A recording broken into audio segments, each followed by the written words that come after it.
The noise and the bustle began earlier than usual in the village. Vendors were positioning themselves on the corners of the most heavily traveled avenues. Store owners were unlocking the doors to their shops. Children were awakened by the excited barking of the street dogs and the complaints of donkeys pulling carts.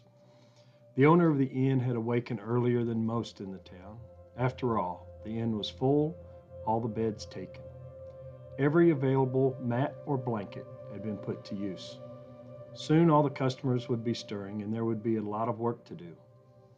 One's imagination is kindled thinking about the conversation of the innkeeper and his family at the breakfast table.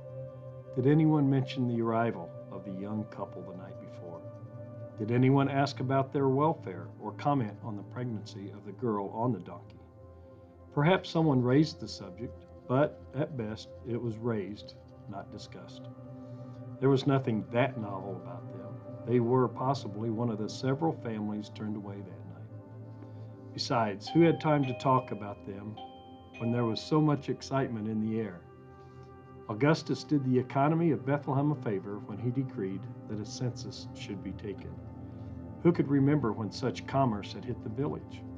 No, it is doubtful that anyone mentioned the couple's arrival or wondered about the condition of the girl.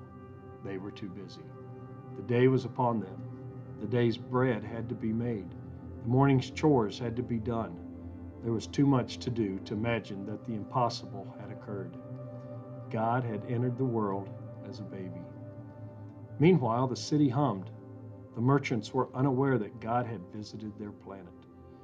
The innkeeper would never believe that he had just sent God into the cold, and the people would scoff at anyone who told them the Messiah lay in the arms of a teenager on the outskirts of their village. They were all too busy to consider the possibility.